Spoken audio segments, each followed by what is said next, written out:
Germinal, partie 6, chapitre 3 de la partie 3 du roman. Vers le milieu d'août, Étienne s'installa chez les Maheu, lorsque Zacharie, marié, put obtenir de la compagnie, pour Philomène et ses 2 enfants, une maison libre du Coron. Et dans les premiers temps, le jeune homme éprouva une gêne en face de Catherine. C'était une intimité de chaque minute. Il remplaçait partout le frère aîné, partageait le lit de Jeanlin devant le lit de la grande sœur. Au coucher, au lever, il devait se déshabiller, se rhabiller près d'elle, la voyait elle-même ôter et remettre ses vêtements. Quand le dernier jupon tombait, elle apparaissait d'une blancheur pâle, de cette neige transparente des blondes anémiques. Et il éprouvait une continuelle émotion à la trouver si blanche, les mains et le visage déjà gâtés, comme trempés dans du lait, de ses talons à son col, où la ligne du hâle tranchait nettement en un collier d'ambre. Il affectait de se détourner, mais il la connaissait peu à peu. Les pieds d'abord que ses yeux baissés rencontraient, puis un genou entrevu, lorsqu'elle se glissait sous la couverture, puis la gorge au petit sein rigide, dès qu'elle se penchait le matin sur la terrine. Elle, sans le regarder, se hâtait pourtant, était en 10 secondes dévêtue et allongée près d'Alzire, d'un mouvement si souple de couleuvre qu'il retirait à peine ses souliers quand elle disparaissait, tournant le dos, ne montrant plus que son lourd chignon. Jamais, du reste, elle n'eut à se fâcher. Si une sorte d'obsession le faisait, malgré lui, guetter de l'œil l'instant où elle se couchait, il évitait les plaisanteries, les jeux de main dangereux. Les parents étaient là, et il gardait en outre pour elle un sentiment fait d'amitié et de rancune, qui l'empêchait de la traiter en fille qu'on désire, au milieu des abandons de leur vie devenue commune, à la toilette, au repas, pendant le travail, sans que rien d'eux ne leur restât secret, pas même les besoins intimes. Toute la pudeur de la famille s'était réfugiée dans le lavage quotidien, auquel la jeune fille, maintenant, procédait seule dans la pièce du haut, tandis que les hommes se baignaient en bas, l'un après l'autre. Et, au bout du premier mois, Étienne et Catherine semblaient déjà ne plus se voir, quand, le soir, avant d'éteindre la chandelle, ils voyageaient déshabillés par la chambre. Elle avait cessé de se hâter. Elle reprenait son habitude ancienne de nouer ses cheveux au bord de son lit, les bras en l'air, remontant sa chemise jusqu'à ses cuisses. Et lui, sans pantalon, l'aidait parfois, cherchait les épingles qu'elle perdait. L'habitude tuait la honte d'être nue. Il trouvait naturel d'être ainsi, car il ne faisait point de mal, et ce n'était pas leur faute s'il n'y avait qu'une chambre pour tant de monde. Des troubles cependant leur revenaient, tout d'un coup, au moment où il ne songeait à rien de coupable. Après ne plus avoir vu la pâleur de son corps pendant des soirées, il la revoyait brusquement toute blanche, de cette blancheur qui le secouait d'un frisson, qui l'obligeait à se détourner, par crainte de céder à l'envie de la prendre. Elle, d'autres soirs, sans raison apparente, tombait dans un émoi pudique, fuyait, se coulait entre les draps, comme si elle avait senti les mains de ce garçon la saisir. Puis, la chandelle éteinte, il comprenait qu'ils ne s'endormaient pas, qu'ils songeaient l'un à l'autre, malgré leur fatigue. Cela les laissait inquiets et boudeurs tout le lendemain, car ils préféraient les soirs de tranquillité où ils se mettaient à l'aise en camarades. Étienne ne se plaignait guère que de Jeanlin, qui dormait en chien de fusil. Alzire respirait d'un léger souffle. On retrouvait le matin Lénore et Henri au bras l'un de l'autre, tels qu'on les avait couchés. Dans la maison noire, il n'y avait d'autre bruit que les ronflements de Maheu et de la Maheude, roulant à intervalles réguliers, comme des soufflets de forge. En somme, Étienne se trouvait mieux que chez Rasseneur. Le lit n'était pas mauvais, et l'on changeait les draps 1 fois par mois. Il mangeait aussi de meilleures soupes. Il souffrait seulement de la rareté de la viande. Mais tous en étaient là. Il ne pouvait exiger, pour 45 francs de pension, d'avoir un lapin à chaque repas. Ces 45 francs aidaient la famille. On finissait par joindre les 2 bouts, en laissant toujours de petites dettes en arrière. Et les Maheu se montraient reconnaissants envers leur logeur. Son linge était lavé, raccommodé, ses boutons recousus, ses affaires mises en ordre. Enfin, il sentait autour de lui la propreté et les bons soins d'une femme. Ce fut l'époque où Étienne entendit les idées qui bourdonnaient dans son crâne. Jusque-là, il n'avait eu que la révolte de l'instinct, au milieu de la sourde fermentation des camarades. Toutes sortes de questions confuses se posaient à lui. Pourquoi la misère des uns? Pourquoi la richesse des autres? Pourquoi ceux-ci sous le talon de ceux-là, sans l'espoir de jamais prendre leur place? Et sa première étape fut de comprendre son ignorance. Une honte secrète, un chagrin caché le rongèrent dès lors. Il ne savait rien. Il n'osait causer de ces choses qui le passionnaient, l'égalité de tous les hommes, l'équité qui voulait un partage entre eux des biens de la terre. Aussi se prit-il pour l'étude du goût, sans méthode, des ignorants affolés de science. Maintenant, il était en correspondance régulière avec Pluchart, plus instruit, très lancé dans le mouvement socialiste. Il se fit envoyer des livres, dont la lecture mal digérée acheva de l'exalter. Un livre de médecine surtout, l'hygiène du mineur, où un docteur belge avait résumé les maux dont se meurt le peuple des houillères. Sans compter des traités d'économie politique d'une aridité technique incompréhensible, des brochures anarchistes qui le bouleversaient, d'anciens numéros de journaux qu'il gardait ensuite comme des arguments irréfutables dans des discussions possibles.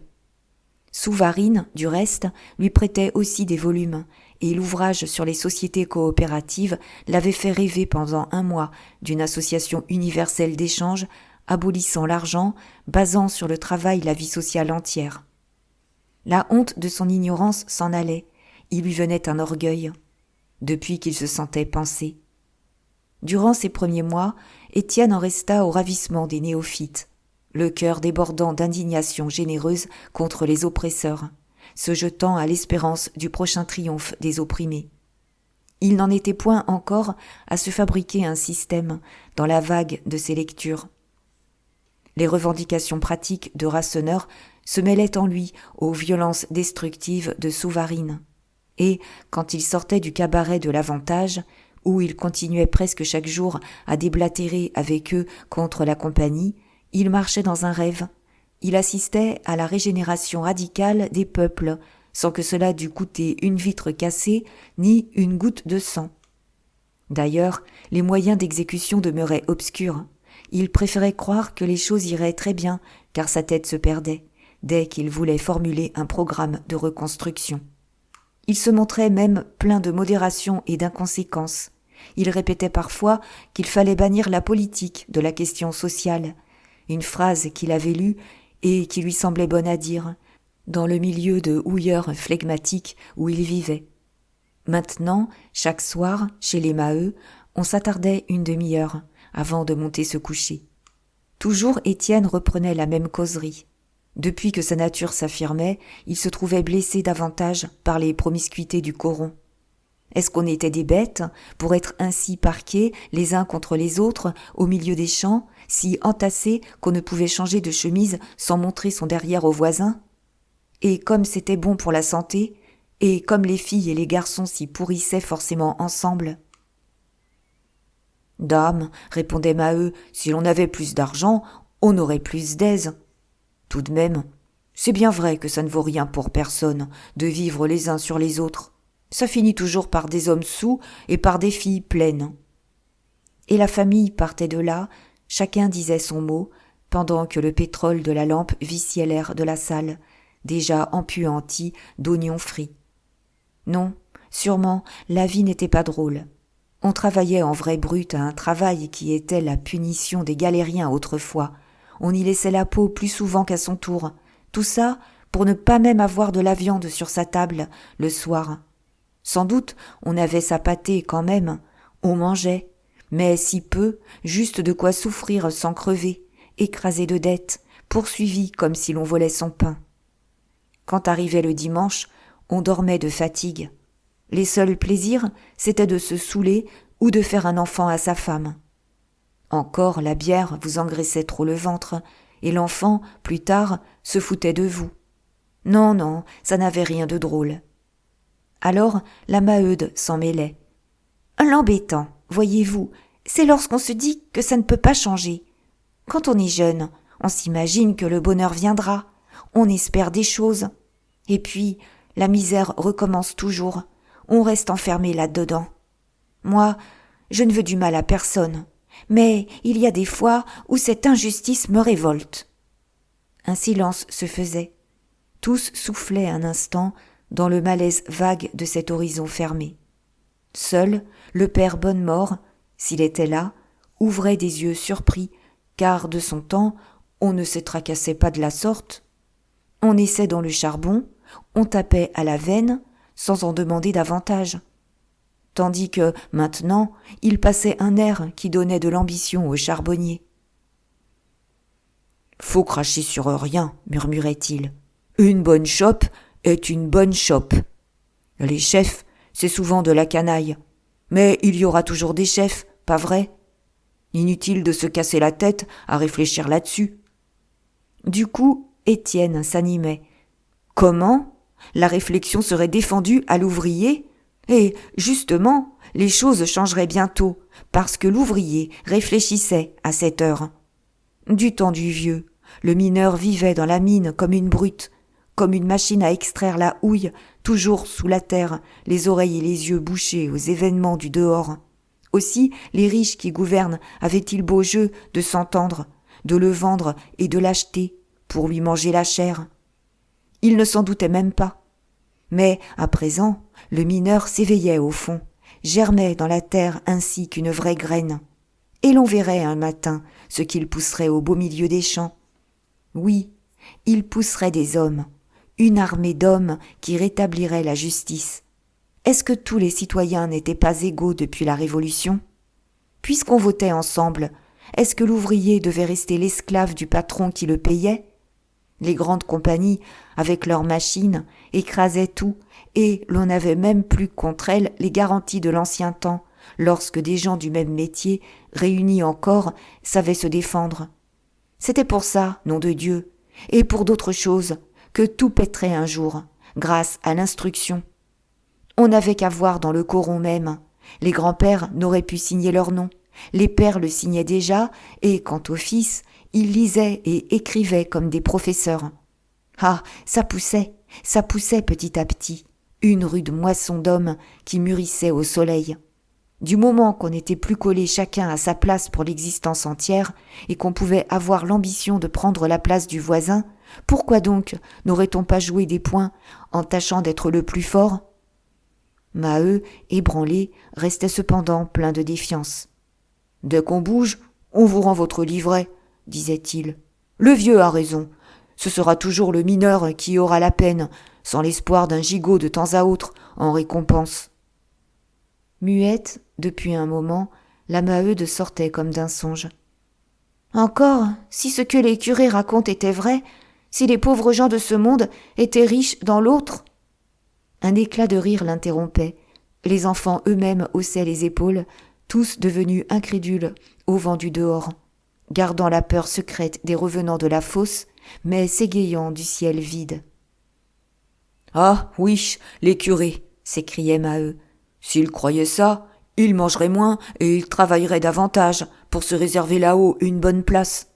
Non, quand on est mort, on est mort. » La Maheude poussait de grands soupirs. « Ah, mon Dieu! Ah, mon Dieu !» Puis les mains tombées sur les genoux d'un air d'accablement immense. « Alors, c'est bien vrai, nous sommes foutus, nous autres. » Tous se regardaient.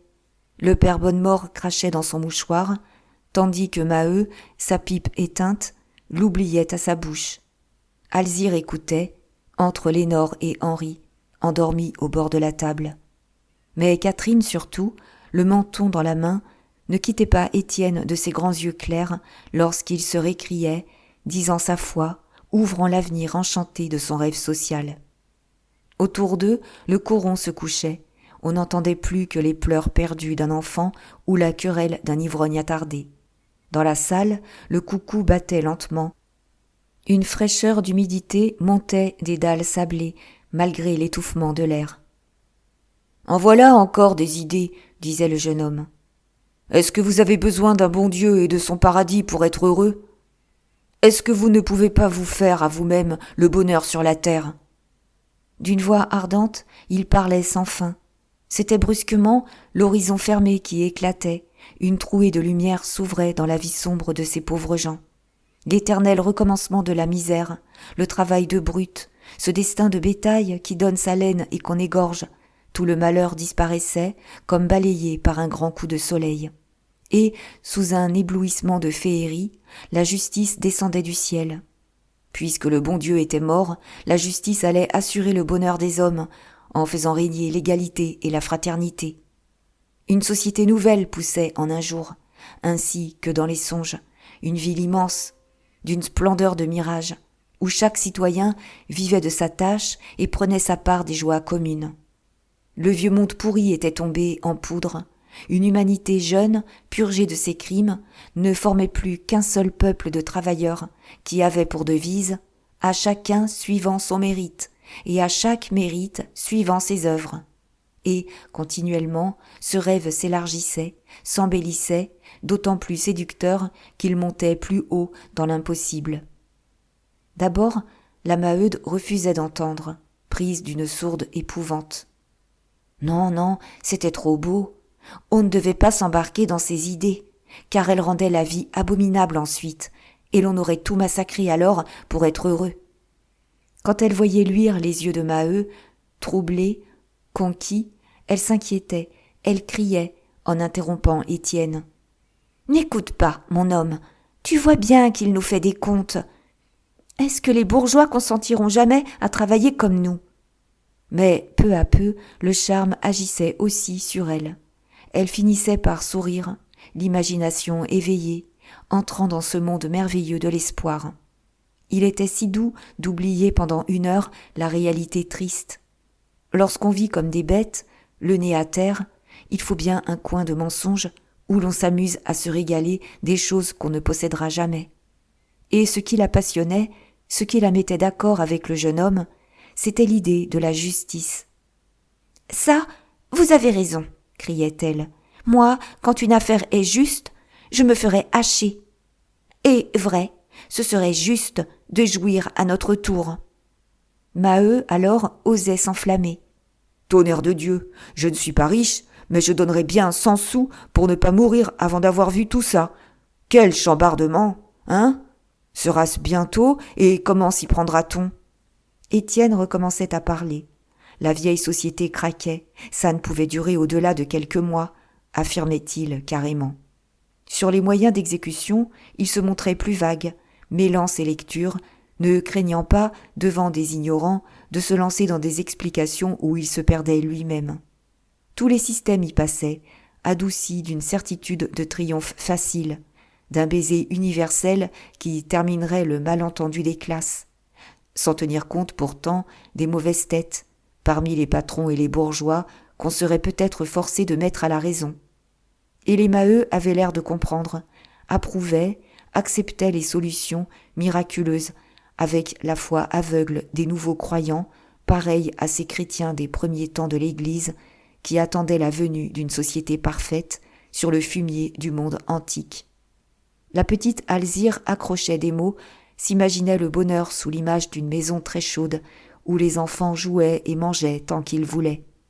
Catherine, sans bouger, le menton toujours dans la main, restait les yeux fixés sur Étienne, et quand il se taisait, elle avait un léger frisson, toute pâle, comme prise de froid. Mais la Maheude regardait le coucou. 9 heures passées, est-il permis ? Jamais on ne se lèvera demain. Et les Maheu quittaient la table, le cœur mal à l'aise, désespérés. Il leur semblait qu'ils venaient d'être riches et qu'ils retombaient d'un coup dans leur crotte. Le père Bonnemort, qui partait pour la fosse, grognait que ces histoires-là ne rendaient pas la soupe meilleure, tandis que les autres montaient à la file en s'apercevant de l'humidité des murs et de l'étouffement empesté de l'air. En haut, dans le sommeil lourd du coron, Étienne, lorsque Catherine s'était mise au lit la dernière et avait soufflé la chandelle, l'entendait se retourner fiévreusement avant de s'endormir.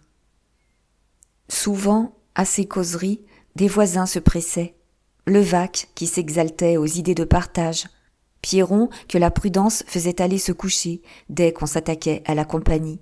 De loin en loin, Zacharie entrait un instant, mais la politique l'assommait, il préférait descendre à l'avantage pour boire une chope. Quant à Chaval, il renchérissait, voulait du sang. Presque tous les soirs, il passait 1 heure chez les Maheu, et, dans cette assiduité, il y avait une jalousie inavouée, la peur qu'on ne lui volât Catherine. Cette fille, dont il se lassait déjà, lui était devenue chère, depuis qu'un homme couchait près d'elle et pouvait la prendre la nuit. L'influence d'Étienne s'élargissait, il révolutionnait peu à peu le coron. C'était une propagande sourde, d'autant plus sûre qu'il grandissait dans l'estime de tous. La Maheude, malgré sa défiance de ménagère prudente, le traitait avec considération, en jeune homme qui la payait exactement, qui ne buvait ni ne jouait, le nez toujours dans un livre. Et elle lui faisait, chez les voisines, une réputation de garçon instruit, dont celle-ci abusait en le priant d'écrire leurs lettres. Il était une sorte d'homme d'affaires, chargé des correspondances, consulté par les ménages sur les cas délicats. Aussi, dès le mois de septembre, avait-il créé enfin sa fameuse caisse de prévoyance, très précaire encore, ne comptant que les habitants du coron. Mais il espérait bien obtenir l'adhésion des charbonniers de toutes les fosses, surtout si la compagnie, restée passive, ne le gênait pas davantage. On venait de le nommer secrétaire de l'association, et il touchait même de petits appointements pour ses écritures. Cela le rendait presque riche. Si un mineur marié n'arrive pas à joindre les deux bouts, un garçon sobre, n'ayant aucune charge, peut réaliser des économies. Dès lors, il s'opéra chez Étienne une transformation lente. Des instincts de coquetterie et de bien-être, endormis dans sa pauvreté, se révélèrent, lui firent acheter des vêtements de drap. Il se paya une paire de bottes fines, et, du coup, il passa chef. Tout le coron se groupa autour de lui. Ce furent des satisfactions d'amour-propre délicieuses. Il se grisa de ses premières jouissances de la popularité. Être à la tête des autres, commander, lui si jeune et qui la veille encore était à manœuvre, l'emplissait d'orgueil, agrandissait son rêve d'une révolution prochaine, où il jouerait un rôle. Son visage changea, il devint grave, il s'écouta parler, tandis que son ambition naissante enfiévrait ses théories et le poussait aux idées de bataille. Cependant, l'automne s'avançait, les froids d'octobre avaient rouillé les petits jardins du coron. Derrière les lilas maigres, les galibots ne culbutaient plus les herscheuses sur le carin, et il ne restait que les légumes d'hiver, les choux perlés de gelée blanche, les poireaux et les salades de conserve. De nouveau, les averses battaient les tuiles rouges, coulaient dans les tonneaux, sous les gouttières, avec des bruits de torrents. Dans chaque maison, le feu ne refroidissait pas, chargé de houille, empoisonnant la salle close. C'était encore une saison de grande misère qui commençait. En octobre, par une de ces premières nuits glaciales, Étienne, fiévreux d'avoir parlé, en bas, ne put s'endormir. Il avait regardé Catherine se glisser sous la couverture, puis souffler la chandelle. Elle paraissait toute secouée, elle aussi tourmentée d'une de ces pudeurs qui la faisaient encore se hâter parfois, si maladroitement qu'elle se découvrait davantage. Dans l'obscurité, elle restait comme morte, mais il entendait qu'elle ne dormait pas non plus. Et il le sentait, elle songeait à lui, ainsi qu'il songeait à elle. Jamais ce muet échange de leur être ne les avait emplis d'un tel trouble. Des minutes s'écoulèrent, ni lui ni elle ne remuaient, leur souffle s'embarrassait seulement, malgré leur effort pour le retenir. À 2 reprises, il fut sur le point de se lever et de la prendre. C'était imbécile d'avoir un si gros désir l'un de l'autre sans jamais se contenter. Pourquoi donc bouder ainsi contre leur envie ? Les enfants dormaient, elle voulait bien tout de suite, il était certain qu'elle l'attendait en étouffant, qu'elle refermerait les bras sur lui, muette, les dents serrées. Près d'1 heure se passa. Il n'alla pas la prendre, elle ne se retourna pas, de peur de l'appeler. Plus ils vivaient côte à côte, et plus une barrière s'élevait, des hontes, des répugnances, des délicatesses d'amitié qu'ils n'auraient pu expliquer eux-mêmes. Chapitre 4. « Écoute, dit la Maheude à son homme, puisque tu vas à Montsou pour la paye, rapporte-moi donc une livre de café et 1 kilo de sucre. » Il recousait un de ses souliers afin d'épargner le raccommodage. « Bon, » murmura-t-il, sans lâcher sa besogne. « Je te chargerai bien de passer aussi chez le boucher. Un morceau de veau, hein ? Il y a si longtemps qu'on n'en a pas vu. » Cette fois, il leva la tête. « Tu crois donc que j'ai à toucher des 1000 et des 100 ? La quinzaine est trop maigre, avec leur sacrée idée d'arrêter constamment le travail. » Tous deux se turent. C'était après le déjeuner, un samedi de la fin d'octobre. La compagnie, sous le prétexte du dérangement causé par la paye, avait encore, ce jour-là, suspendu l'extraction dans toutes ses fosses. Saisie de panique devant la crise industrielle qui s'aggravait, ne voulant pas augmenter son stock déjà lourd, elle profitait des moindres prétextes pour forcer ses 10 000 ouvriers au chômage. « Tu sais qu'Étienne t'attend chez Rasseneur, » reprit la Maheude. « Emmène-le, il sera plus malin que toi pour se débrouiller, si l'on ne vous comptait pas vos heures. » Maheu approuva de la tête. « Et cause donc à ces messieurs de l'affaire de ton père. Le médecin s'entend avec la direction. N'est-ce pas, vieux, que le médecin se trompe, que vous pouvez encore travailler ?» Depuis 10 jours, le père Bonnemort, les pattes engourdies comme il disait, restait cloué sur une chaise. Elle dut répéter sa question, et il grogna. « Bien sûr que je travaillerai. On n'est pas fini parce qu'on a mal aux jambes. Tout ça, c'est des histoires qu'ils inventent pour ne pas me donner la pension de 180 francs. » La Maheude songeait aux 40 sous du vieux, qu'il ne lui rapporterait peut-être jamais plus, et elle eut un cri d'angoisse. « Mon Dieu, nous serons bientôt tous morts si ça continue. »« Quand on est mort, dit Maheu, on n'a plus faim. » Il ajouta des clous à ses souliers et se décida à partir. Le coron des 240 ne devait être payé que vers 4 heures. Aussi, les hommes ne se pressaient-ils pas, s'attardant, filant un à un, poursuivis par les femmes qui les suppliaient de revenir tout de suite. Beaucoup leur donnaient des commissions pour les empêcher de s'oublier dans les estaminets. Chez Rasseneur, Étienne était venu aux nouvelles. Des bruits inquiétants couraient, on disait la compagnie de plus en plus mécontente des boisages. Elle accablait les ouvriers d'amendes, un conflit paraissait fatal. Du reste, ce n'était là que la querelle avouée, il y avait dessous toute une complication, des causes secrètes et graves. Justement, lorsqu'Étienne arriva, un camarade qui buvait une chope, au retour de Montsou, racontait qu'une affiche était collée chez le caissier. Mais il ne savait pas bien ce qu'on lisait sur cette affiche. Un second entra, puis un troisième. Et chacun apportait une histoire différente. Il semblait certain, cependant, que la compagnie avait pris une résolution. « Qu'est-ce que tu en dis, toi ?» demanda Étienne en s'asseyant près de Souvarine à une table où, pour unique consommation, se trouvait un paquet de tabac. Le machineur ne se pressa point, acheva de rouler une cigarette. « Je dis que c'était facile à prévoir. Ils vont vous pousser à bout. » Lui seul avait l'intelligence assez déliée pour analyser la situation. Il l'expliquait de son air tranquille. La compagnie, atteinte par la crise, était bien forcée de réduire ses frais, si elle ne voulait pas succomber. Et, naturellement, ce seraient les ouvriers qui devraient se serrer le ventre. Elle rognerait leur salaire en inventant un prétexte quelconque. Depuis 2 mois, la houille restait sur le carreau de ses fosses. Presque toutes les usines chômaient. Comme elle n'osait chômer aussi, effrayée devant l'inaction ruineuse du matériel, elle rêvait un moyen terme, peut-être une grève, d'où son peuple de mineurs sortirait dompté et moins payé.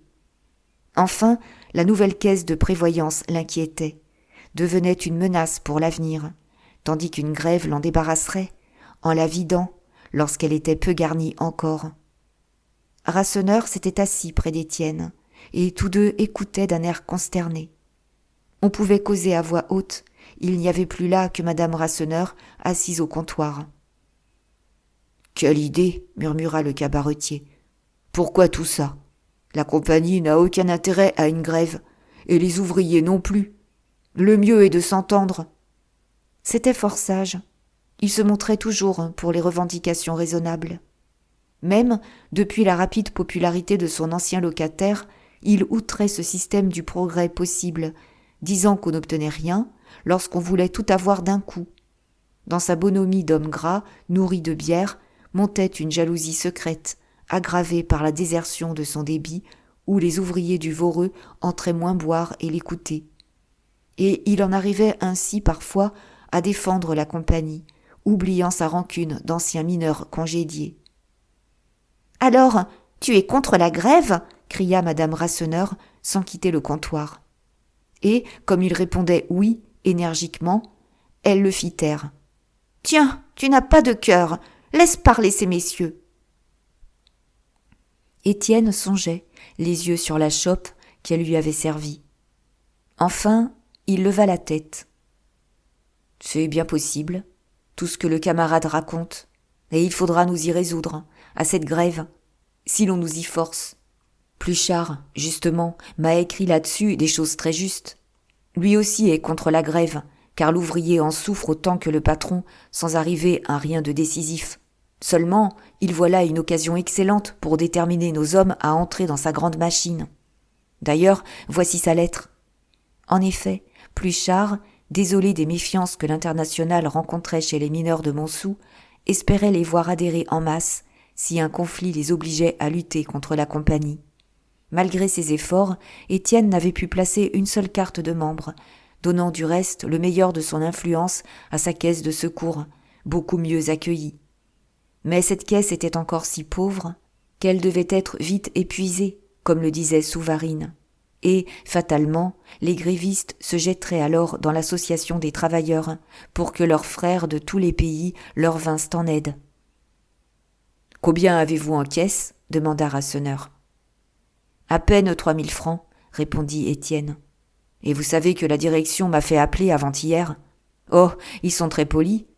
Ils m'ont répété qu'ils n'empêchaient pas leurs ouvriers de créer un fonds de réserve. Mais j'ai bien compris qu'ils en voulaient le contrôle. De toute manière, nous aurons une bataille de ce côté-là. » Le cabaretier s'était mis à marcher en sifflant d'un air dédaigneux. « 3000 francs ? Qu'est-ce que vous voulez qu'on fiche avec ça ? Il n'y aurait pas 6 jours de pain, et si l'on comptait sur des étrangers, des gens qui habitaient l'Angleterre, on pouvait tout de suite se coucher et avaler sa langue. Non, c'était trop bête, cette grève. » Alors, pour la première fois, des paroles aigres furent échangées entre ces deux hommes qui, d'ordinaire, finissaient par s'entendre dans leur haine commune du capital. « Voyons, et toi, qu'en dis-tu » répéta Étienne en se tournant vers Souvarine.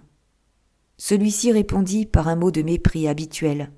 « Les grèves, des bêtises. » Puis, au milieu du silence fâché qui s'était fait, il ajouta doucement. « En somme, je ne dis pas non, si ça vous amuse.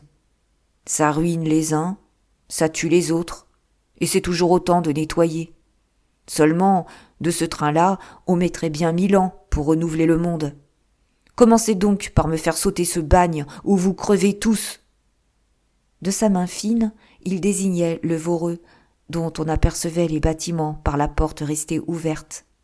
Mais un drame imprévu l'interrompit. Pologne, la grosse lapine familière qui s'était hasardée dehors, rentrait d'un bond, fuyant sous les pierres d'une bande de galibots, et, dans son effarement, les oreilles rabattues, la queue retroussée, elle vint se réfugier contre ses jambes, l'implorant, le grattant pour qu'il la prît. Quand il l'eut couchée sur ses genoux, il l'abrita de ses 2 mains. Il tomba dans cette sorte de somnolence rêveuse où le plongeait la caresse de ce poil doux et tiède. Presque aussitôt, Maheu entra. Il ne voulut rien boire, malgré l'insistance polie de madame Rasseneur, qui vendait sa bière comme si elle l'eût offerte. Étienne s'était levé, et tous deux partirent pour Montsou. Les jours de paye au chantier de la compagnie, Montsou semblait en fête, comme par les beaux dimanches de Ducasse. De tous les corons arrivait une cohue de mineurs. Le bureau du caissier étant très petit, il préférait attendre à la porte. Il stationnait par groupes sur le pavé, barrait la route d'une queue de monde renouvelée sans cesse. Des camelots profitaient de l'occasion, s'installaient avec leurs bazars roulants, étalaient jusqu'à de la faïence et de la charcuterie. Mais c'était surtout les estaminets et les débits qui faisaient une bonne recette, car les mineurs, avant d'être payés, allaient prendre patience devant les comptoirs, puis y retournaient arroser leur paye dès qu'ils l'avaient en poche. Encore se montrait-il très sage lorsqu'ils ne l'achevaient pas au volcan. À mesure que Maheu et Étienne avancèrent au milieu des groupes, ils sentirent, ce jour-là, monter une exaspération sourde. Ce n'était pas l'ordinaire insouciance de l'argent touché et écorné dans les cabarets.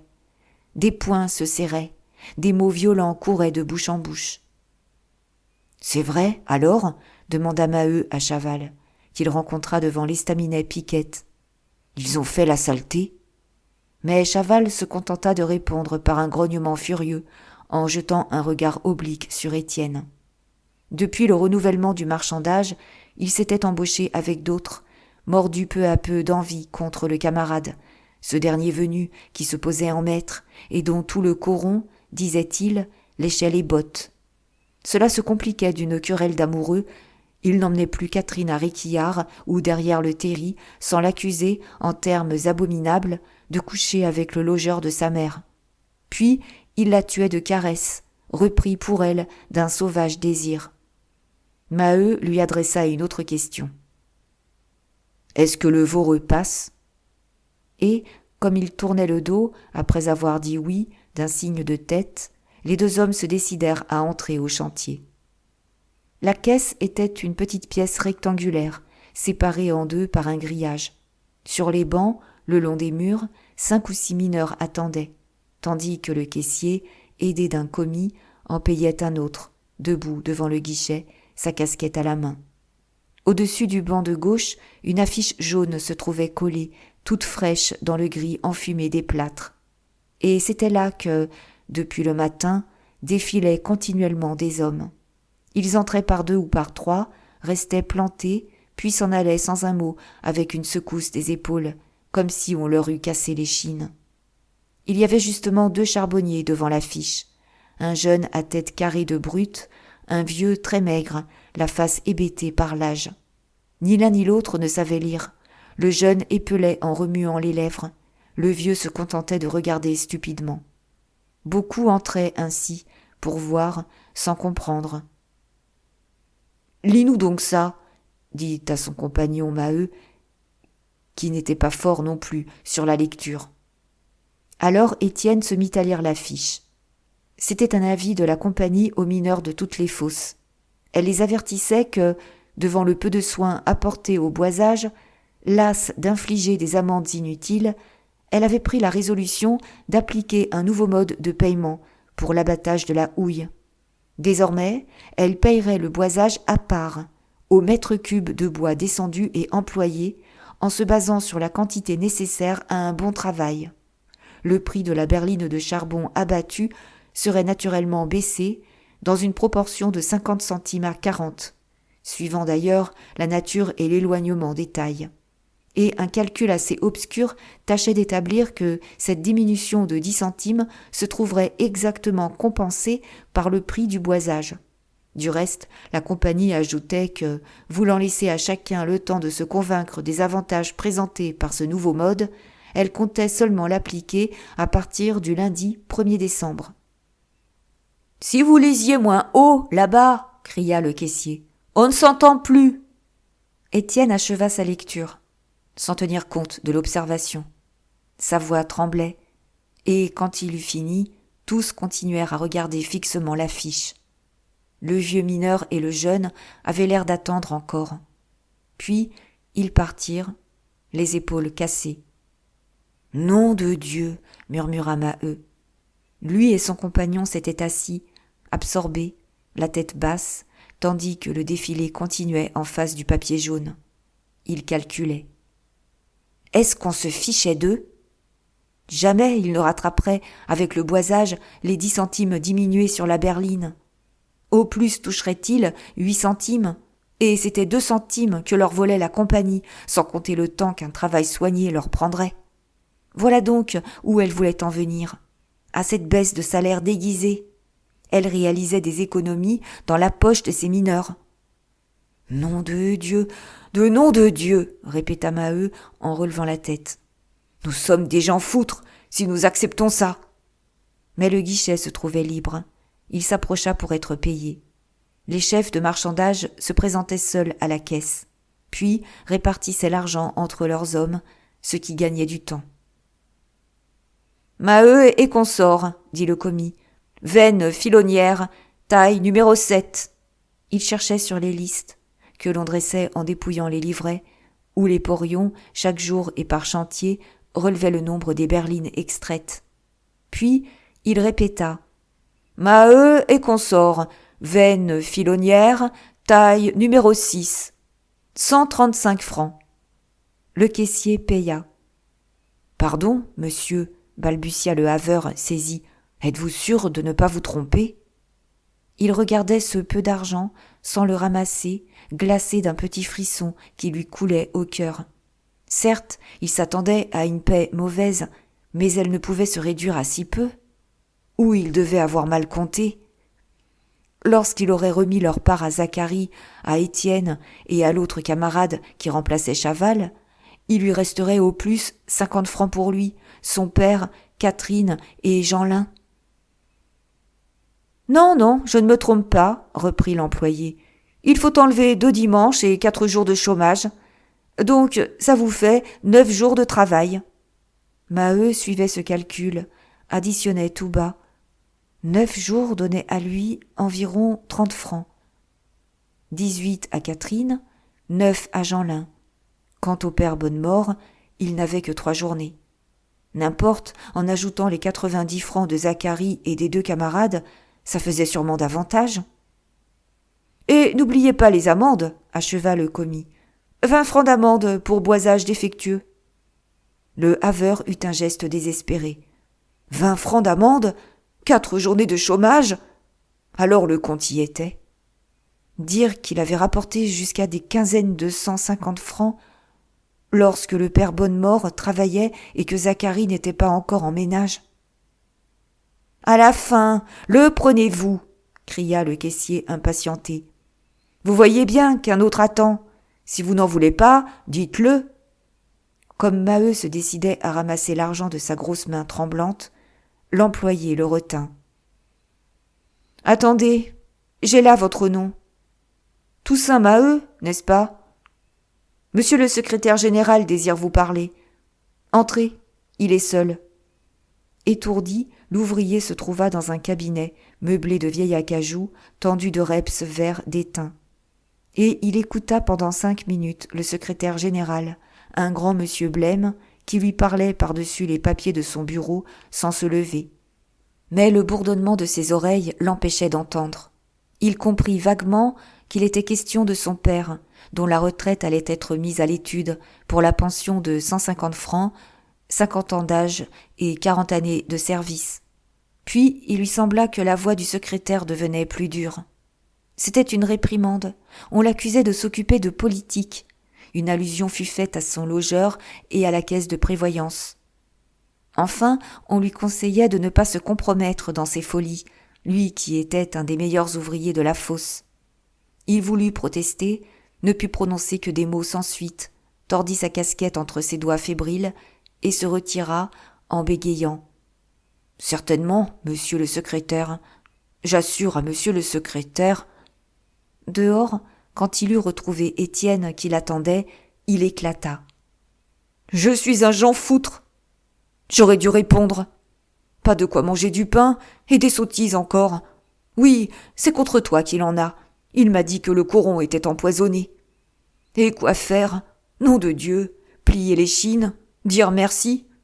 Il a raison, c'est le plus sage. » Maheu se tut, travaillé à la fois de colère et de crainte. Étienne songeait d'un air sombre. De nouveau, ils traversèrent les groupes qui barraient la rue. L'exaspération croissait, une exaspération de peuple calme, un murmure grondant d'orage, sans violence de geste, terrible au-dessus de cette masse lourde. Quelques têtes, sachant compter, avaient fait le calcul, et les 2 centimes gagnés par la compagnie sur les bois circulaient, exaltaient les crânes les plus durs. Mais c'était surtout l'enragement de cette paix désastreuse, la révolte de la faim contre le chômage et les amendes. Déjà, on ne mangeait plus. Qu'allait-on devenir si l'on baissait encore les salaires? Dans les estaminets, on se fâchait tout haut. La colère séchait tellement les gosiers que le peu d'argent touché restait sur les comptoirs. De Montsou au Coron, Étienne et Maheu n'échangèrent pas une parole. Lorsque ce dernier entra, la Maheude, qui était seule avec les enfants, remarqua tout de suite qu'il avait les mains vides. « Eh bien, tu es gentil, dit-elle, et mon café, et mon sucre, et la viande. Un morceau de veau ne t'aurait pas ruiné. » Il ne répondait point, étranglé d'une émotion qui le renfonçait. Puis, dans ce visage épais d'homme durci aux travaux des mines, il y eut un gonflement de désespoir et de grosses larmes crevèrent des yeux, tombèrent en pluie chaude.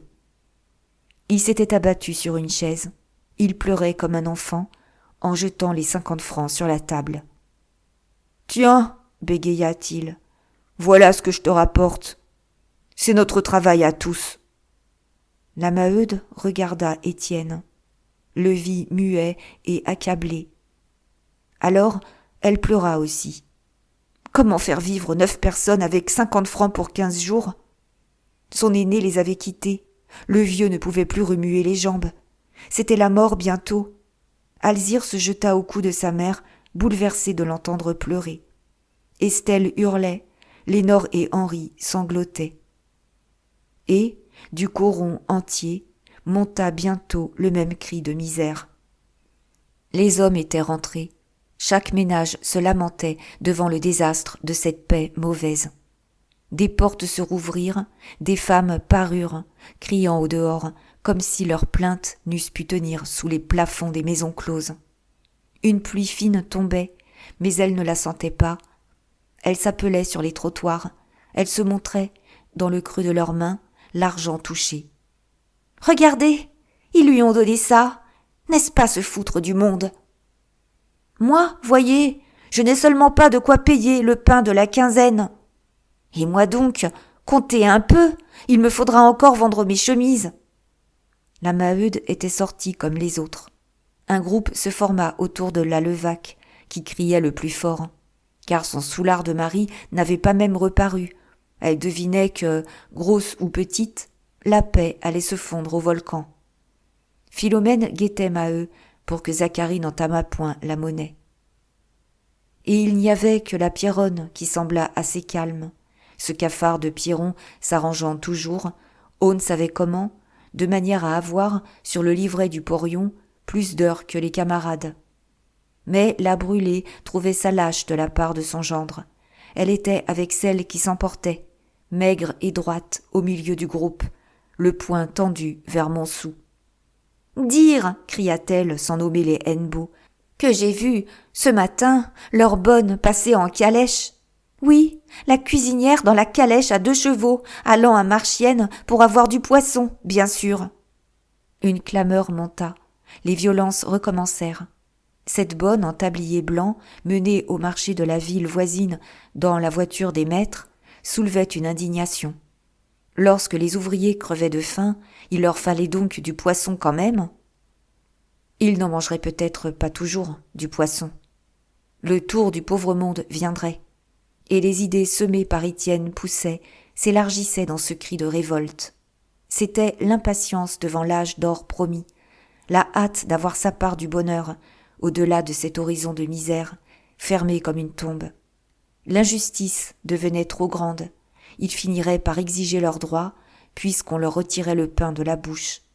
Les femmes surtout auraient voulu entrer d'assaut, tout de suite, dans cette cité idéale du progrès, où il n'y aurait plus de misérables. Il faisait presque nuit, et la pluie redoublait, qu'elles emplissaient encore le coron de leurs larmes, au milieu de la débandade glapissante des enfants. Le soir, à l'avantage, la grève fut décidée. Rasseneur ne la combattait plus, et Souvarine l'acceptait comme un premier pas. D'un mot, Étienne résuma la situation. Si elle voulait décidément la grève, la compagnie aurait la grève. Chapitre 5. Une semaine se passa. Le travail continuait. soupçonneux et morne, dans l'attente du conflit. Chez les Maheu, la quinzaine s'annonçait comme devant être plus maigre encore. Aussi la Maheude s'aigrissait-elle, malgré sa modération et son bon sens. Est-ce que sa fille Catherine ne s'était pas avisée de découcher une nuit ? Le lendemain matin, elle était rentrée si lasse, si malade de cette aventure, qu'elle n'avait pu se rendre à la fosse. Et elle pleurait, elle racontait qu'il n'y avait point de sa faute, car c'était Chaval qui l'avait gardée, menaçant de la battre si elle se sauvait. Il devenait fou de jalousie. Il voulait l'empêcher de retourner dans le lit d'Étienne, où il savait bien, disait-il, que la famille la faisait coucher. Furieuse, la Maheude, après avoir défendu à sa fille de revoir une pareille brute, parlait d'aller le gifler à Montsou. Mais ce n'en était pas moins une journée perdue, et la petite, maintenant qu'elle avait ce galant, aimait encore mieux ne pas en changer. 2 jours après, il y eut une autre histoire. Le lundi et le mardi, Jeanlin, que l'on croyait au Voreux, tranquillement à la besogne, s'échappa, tira une bordée dans les marais et dans la forêt de Vandame avec Bébert et Lydie. Il les avait débauchés. Jamais on ne sut à quelle rapine, à quel jeu d'enfant précoce ils s'étaient livrés tous les 3. Lui reçut une forte correction, une fessée que sa mère lui appliqua dehors, sur le trottoir, devant la marmaille du coron terrifié. « Avait-on jamais vu ça ? Des enfants à elle, qui coûtaient depuis leur naissance, qui devaient rapporter maintenant ?» Et, dans ce cri, il y avait le souvenir de sa dure jeunesse, la misère héréditaire faisant de chaque petit de la portée un gagne-pain pour plus tard. Ce matin-là, lorsque les hommes et la fille partirent à la fosse, la Maheude se souleva de son lit pour dire à Jeanlin : « Tu sais, si tu recommences, méchant bougre, je t'enlève la peau du derrière. » Au nouveau chantier de Maheu, le travail était pénible. Cette partie de la veine filonnière s'amincissait, à ce point que les haveurs, écrasés entre le mur et le toit, s'écorchaient les coudes dans l'abattage. En outre, elle devenait très humide. On redoutait d'heure en heure un coup d'eau, un de ces brusques torrents qui crèvent les roches et emportent les hommes. La veille, Étienne, comme il enfonçait violemment sa rivelaine et la retirait, avait reçu au visage le jet d'une source. Mais ce n'était qu'une alerte. La taille en était restée simplement plus mouillée et plus malsaine. D'ailleurs, il ne songeait guère aux accidents possibles. Il s'oubliait là maintenant avec les camarades, insoucieux du péril. On vivait dans le grisou, sans même en sentir la pesanteur sur les paupières, l'envoilement de toiles d'araignée qu'il laissait aux cils. Parfois, quand la flamme des lampes pâlissait et bleuissait davantage, on songeait à lui. Un mineur mettait la tête contre la veine pour écouter le petit bruit du gaz, un bruit de bulles d'air bouillonnant à chaque fente. Mais la menace continuelle était les éboulements, car, outre l'insuffisance des boisages, toujours bâclés trop vite, les terres ne tenaient pas, détrempées par les eaux. 3 fois dans la journée, Maheu avait dû faire consolider les bois. Il était 2h30, les hommes allaient remonter. Couché sur le flanc, Étienne achevait le havage d'un bloc, lorsqu'un lointain grondement ébranla toute la mine. « Qu'est-ce donc ?» cria-t-il, en lâchant sa rivelaine pour écouter. Il avait cru que la galerie s'effondrait derrière son dos. Mais déjà, Maheu se laissait glisser sur la pente de la taille en disant « C'est un éboulement. Vite, vite !» Tous dégringolèrent, se précipitèrent, emportés par un élan de fraternité inquiète. Les lampes dansaient à leurs poings, dans le silence de mort qui s'était fait. Ils couraient à la file le long des voies, l'échine pliée, comme s'ils eussent galopé à 4 pattes. Et sans ralentir ce galop, ils s'interrogeaient, jetaient des réponses brèves. Où donc ? Dans les tailles peut-être ? Non, ça venait du bas. Au roulage, plutôt. Lorsqu'ils arrivèrent à la cheminée, ils s'y engouffrèrent. Ils tombèrent les uns sur les autres, sans se soucier des meurtrissures. Jeanlin, la peau rouge encore de la fessée de la veille, ne s'était pas échappé de la fosse ce jour-là. Il trottait pieds nus derrière son train, refermait une à une les portes d'aérage, et, parfois, Quand il ne redoutait pas la rencontre d'un porion, il montait sur la dernière berline, ce qu'on lui défendait, de peur qu'il ne s'y endormît. Mais sa grosse distraction était, chaque fois que le train se garait pour en laisser passer un autre, d'aller retrouver en tête Bébert qui tenait les guides. Il arrivait sournoisement, sans sa lampe, pinçait le camarade au sang, inventait des farces de mauvais singe, avec ses cheveux jaunes, ses grandes oreilles, son museau maigre, éclairé de petits yeux verts, luisants dans l'obscurité. D'une précocité maladive, il semblait avoir l'intelligence obscure et la vive adresse d'un avorton humain qui retournait à l'animalité d'origine. L'après-midi, Mouque amena au galibot Bataille dont c'était le tour de corvée, et, comme le cheval soufflait dans un garage, Jeanlin, qui s'était glissé jusqu'à Bébert, lui demanda « Qu'est-ce qu'il a, ce vieux rossard, à s'arrêter court?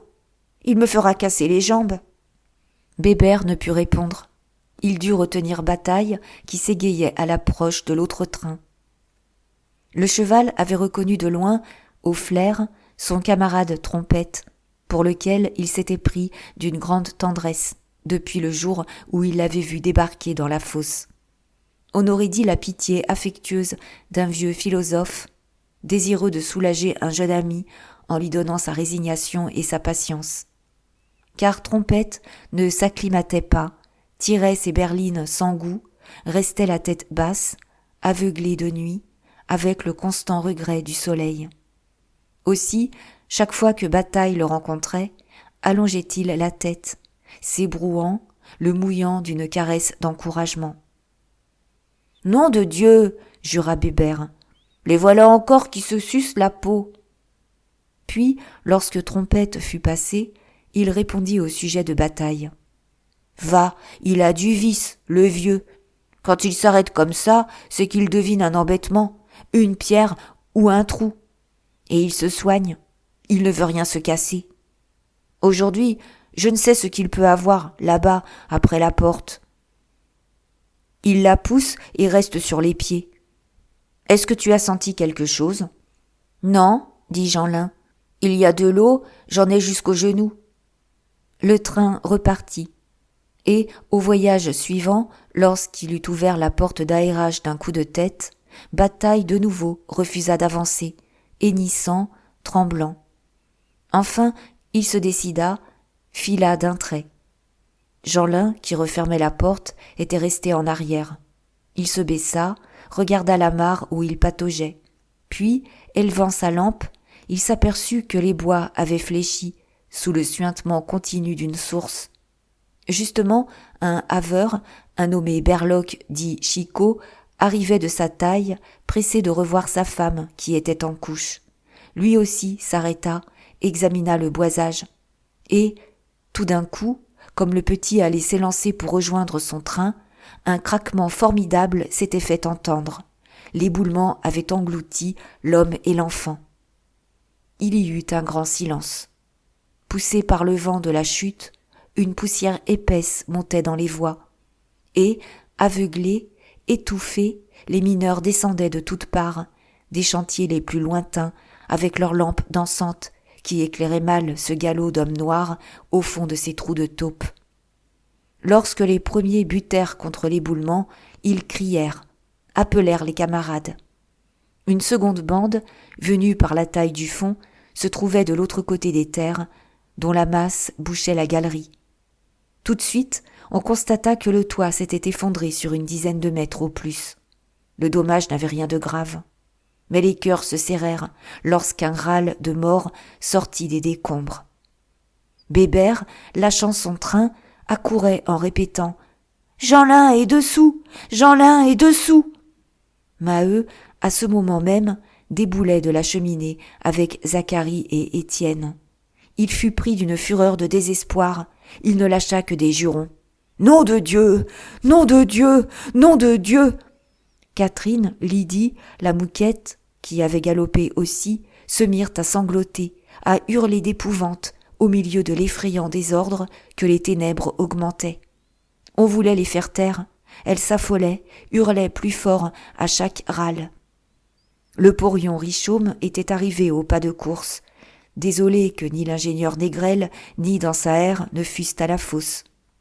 L'oreille collée contre les roches, il écoutait, et il finit par dire que ces plaintes n'étaient pas des plaintes d'enfants. Un homme se trouvait là, pour sûr. À 20 reprises déjà, Maheu avait appelé Jeanlin. Pas une haleine ne soufflait. Le petit devait être broyé. Et toujours le râle continuait, monotone. On parlait à l'agonisant, on lui demandait son nom. Le râle seul répondait. « Dépêchons !» répétait Richomme, qui avait déjà organisé le sauvetage. « On causera ensuite !» Des deux côtés, les mineurs attaquaient l'éboulement avec la pioche et la pelle. Chaval travaillait sans une parole à côté de Maheu et d'Étienne, tandis que Zacharie dirigeait le transport des terres. L'heure de la sortie était venue. Aucun n'avait mangé. Mais on ne s'en allait pas pour la soupe, tant que des camarades se trouvaient en péril. Cependant, on songea que le coron s'inquiéterait s'il ne voyait rentrer personne, et l'on proposa d'y renvoyer les femmes. Ni Catherine, ni la Mouquette, ni même Lydie ne voulurent s'éloigner, clouées par le besoin de savoir, aidant au déblai. Alors, Levaque accepta la commission d'annoncer là-haut l'éboulement, un simple dommage qu'on réparait. Il était près de 4 heures. Les ouvriers, en moins d'1 heure, avaient fait la besogne d'un jour. Déjà, la moitié des terres aurait dû être enlevée, si de nouvelles roches n'avaient glissé du toit. Maheu s'obstinait avec une telle rage qu'il refusait d'un geste terrible quand un autre s'approchait pour le relayer un instant. « Doucement, dit enfin Richomme. Nous arrivons. Il ne faut pas les achever. » En effet, le râle devenait de plus en plus distinct.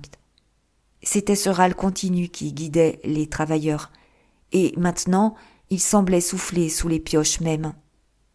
Brusquement, il cessa. Tous, silencieux, se regardèrent, frissonnant d'avoir senti passer le froid de la mort dans les ténèbres. Ils piochaient, trempés de sueur, les muscles tendus à se rompre. Un pied fut rencontré.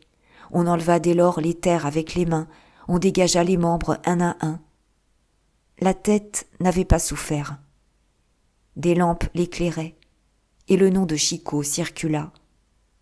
Il était tout chaud, la colonne vertébrale cassée par une roche. « Enveloppez-le dans une couverture et mettez-le sur une berline, » commanda le porion. « Aux mioches, maintenant, dépêchons !» Maheu donna un dernier coup, et une ouverture se fit. On communiqua avec les hommes qui déblayaient l'éboulement de l'autre côté. Ils crièrent. Ils venaient de trouver Jeanlin évanoui, les 2 jambes brisées, respirant encore. Ce fut le père qui apporta le petit dans ses bras, et, les mâchoires serrées, il ne lâchait toujours que des noms de Dieu pour dire sa douleur, tandis que Catherine et les autres femmes s'étaient remises à hurler. On forma vivement le cortège. Bébert avait ramené Bataille, qu'on attela aux 2 berlines.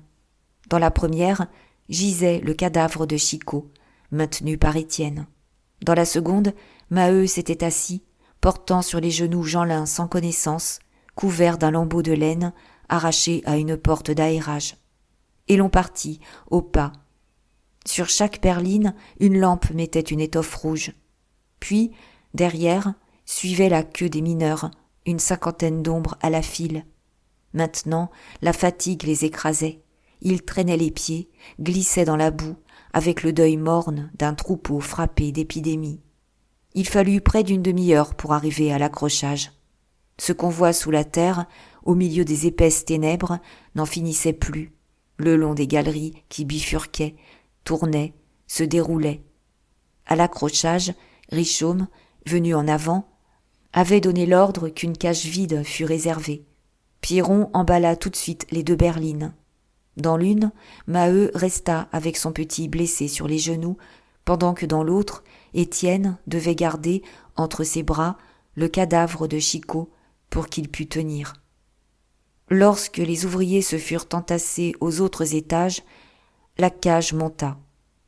On mit 2 minutes. La pluie du cuvelage tombait très froide. Les hommes regardaient en l'air, impatients de revoir le jour. Heureusement, un galibot, envoyé chez le docteur Vanderhagen, l'avait trouvé et le ramenait. Jeanlin et le mort furent portés dans la chambre des porions, où, d'un bout de l'année à l'autre, brûlait un grand feu. On rangea les seaux d'eau chaude, tout prêts pour le lavage des pieds. Et, après avoir étalé 2 matelas sur les dalles, on y coucha l'homme et l'enfant. Seuls, Maheu et Étienne entrèrent. Dehors, des herscheuses, des mineurs, des galopins accourus faisaient un groupe, causaient à voix basse. Dès que le médecin eut donné un coup d'œil à Chicot, il murmura « Fichu, vous pouvez le laver ». 2 surveillants déshabillèrent, puis lavèrent à l'éponge ce cadavre noir de charbon, sale encore de la sueur du travail. « La tête n'a rien », avait repris le docteur, agenouillé sur le matelas de Jeanlin. « La poitrine non plus. Ah, ce sont les jambes qui ont étraîné. » Lui-même déshabillait l'enfant, dénouait le béguin, ôtait la veste, tirait les culottes et la chemise avec une adresse de nourrice. Et le pauvre petit corps apparut d'une maigreur d'insecte, souillé de poussière noire, de terre jaune, que marbraient des taches sanglantes. On ne distinguait rien, on dut le laver aussi. Alors, il sembla maigrir encore sous l'éponge, la chair si blême, si transparente qu'on voyait les os. C'était une pitié, cette dégénérescence dernière d'une race de misérables, ce rien du tout souffrant, à demi broyé par l'écrasement des roches. Quand il fut propre, on aperçut les meurtrissures des cuisses, 2 taches rouges sur la peau blanche. Jeanlin, tiré de son évanouissement, eut une plainte. Debout au pied du matelas, les mains ballantes, Maheu le regardait. Et de grosses larmes roulèrent de ses yeux. « Hein, c'est toi qui es le père ?» dit le docteur en levant la tête. « Ne pleure donc pas, tu vois bien qu'il n'est pas mort. Aide-moi plutôt. » Il constata 2 ruptures simples, mais la jambe droite lui donnait des inquiétudes. Sans doute, il faudrait la couper. À ce moment, l'ingénieur Négrel et Dansaert, prévenus enfin, arrivèrent avec Richomme. Le premier écoutait le récit du porion d'un air exaspéré. Il éclata. « Toujours ces maudits boisages ! N'avait-il pas répété 100 fois qu'on y laisserait des hommes ? Et ces brutes-là qui parlaient de se mettre en grève si on les forçait à boiser plus solidement ? Le pis était que la compagnie, maintenant, payerait les pots cassés. Monsieur Hennebeau allait être content. « Qui est-ce » demanda-t-il à Dansaert, silencieux devant le cadavre, qu'on était en train d'envelopper dans un drap. « Chicot, un de nos bons ouvriers, » répondit le maître porion. « Il a 3 enfants. Pauvre bougre. » Le docteur Vanderhagen demanda le transport immédiat de Jeanlin chez ses parents. 6 heures sonnaient, le crépuscule tombait déjà, on ferait bien de transporter aussi le cadavre. Et l'ingénieur donna des ordres pour qu'on attelât le fourgon et qu'on apportât un brancard. L'enfant blessé fut mis sur le brancard, pendant qu'on emballait dans le fourgon le matelas et le mort. À la porte, des herscheuses stationnaient toujours, causant avec des mineurs qui s'attardaient pour voir. Lorsque la chambre des porions se rouvrit, un silence régna dans le groupe, et il se forma un nouveau cortège, le fourgon devant, le brancard derrière, puis la queue du monde. On quitta le carreau de la mine, on monta lentement la route en pente du Coron. Les premiers froids de novembre avaient dénudé l'immense plaine, une nuit lente l'ensevelissait, comme un linceul tombé du ciel livide.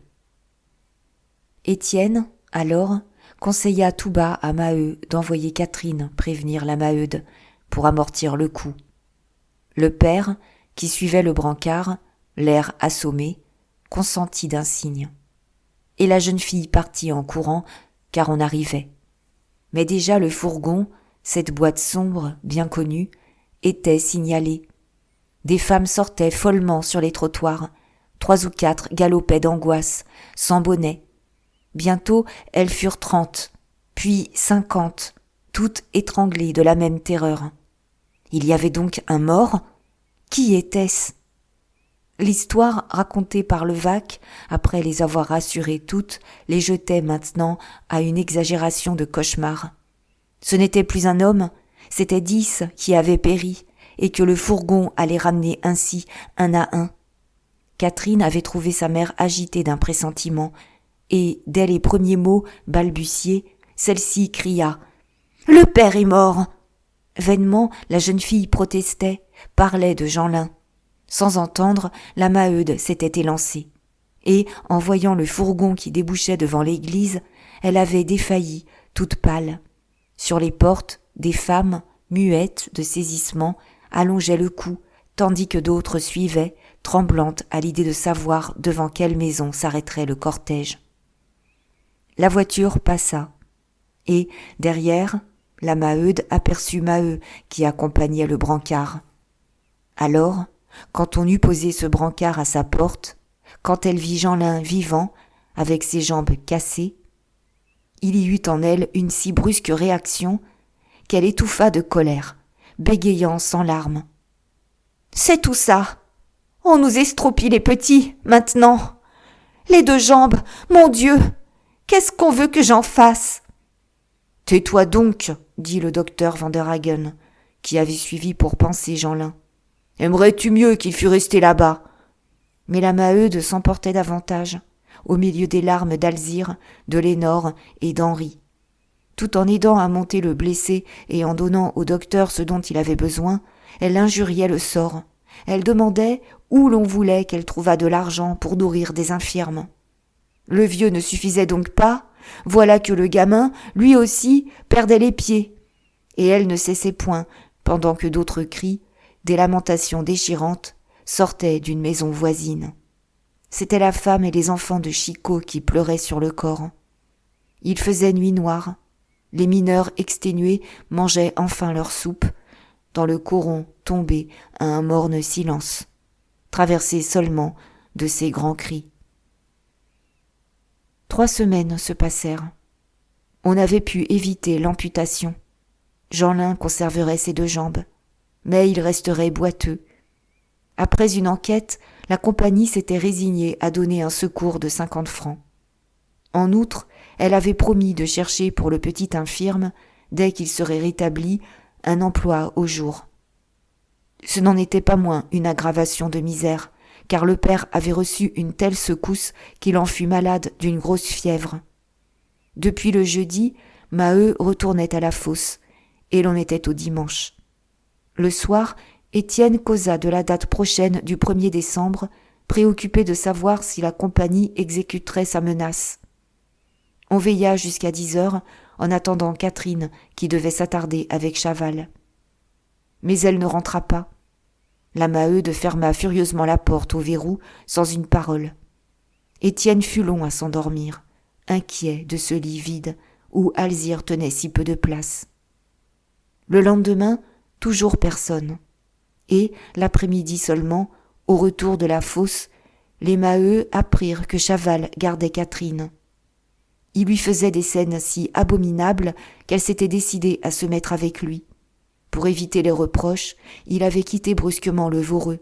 Il venait d'être embauché à Jean Bart, le puits de M. Deneulin, où elle le suivait comme herscheuse. Du reste, le nouveau ménage continuait à habiter Montsou, chez Piquette. Maheu, d'abord, parla d'aller gifler l'homme et de ramener sa fille à coups de pied dans le derrière. Puis il eut un geste résigné. À quoi bon ? Ça tournait toujours comme ça. On n'empêchait pas les filles de se coller quand elles en avaient l'envie. Il valait mieux attendre tranquillement le mariage. Mais la Maheude ne prenait pas si bien les choses. « Est-ce que je l'ai battue quand elle a eu ce Chaval ?» criait-elle à Étienne, qui l'écoutait, silencieux, très pâle. « Voyons, répondez. Vous qui êtes un homme raisonnable. Nous l'avons laissé libre, n'est-ce pas ? Parce que, mon Dieu, tout passe par là. Ainsi, moi, j'étais grosse quand le père m'a épousée. Mais je n'ai pas filé de chez mes parents.